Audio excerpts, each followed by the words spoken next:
I want to share something that I think is really important anytime you're spending time around your horse. That could be when you're doing exercises, that could be when you're tacking them up, or just cleaning out their stall. And that is not letting them make you move your feet.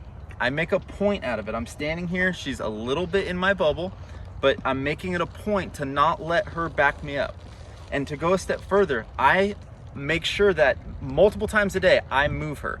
So I make it a point. If I gotta walk over to that fence line to do something, I'm not gonna walk around. I always choose to walk through them. So I'm gonna walk with energy and make her move her feet and go in a straight line. Okay, wanna go to the gate because I'm ready to leave the round pen, I'm gonna walk a straight line. If she doesn't move, I'm gonna give her a tap. Now that creates a horse that's not pushy, easy to be around when you're around the trailer. Okay, no one likes a horse that won't move out of your way when you want them to. But too often I see people walking around their horse because they don't want to bug their horse and they want to build a relationship with their horse by being nice, so to speak. And horses appreciate more leadership. And for them, they think of leadership as making them do things. So if I'm making her move her feet, she's going to respect me more.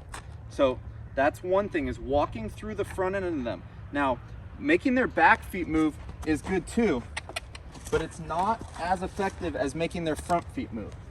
Okay, see how she doesn't want to do it? I'm gonna just tap on her. Now, if you do need to, and if you're just starting this with your horse and they're really sticky and they move their head, but they don't move their feet, that doesn't count. They have to move their feet. And again, horses that haven't had this done with them a lot, you're gonna notice they do everything in their power to not move their front feet. And if you need to discipline them or correct them, say they get really sticky and you gotta pop them, you want to make sure that you walk away right after that. You don't want to stare at them like, you know, with this sense of disappointment in them. You want to just walk through them and then just keep walking.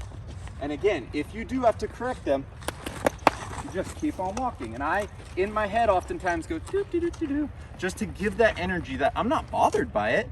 You just have to move your feet.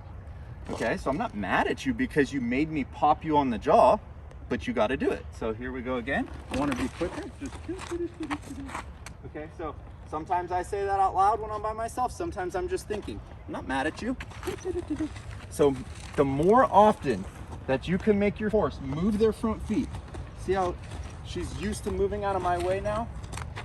And if she lifts her head up, I might pop her with the lead rope. But the more you can make them move their front feet, the more respectful horse you're going to have and the better ground manners they're going to have.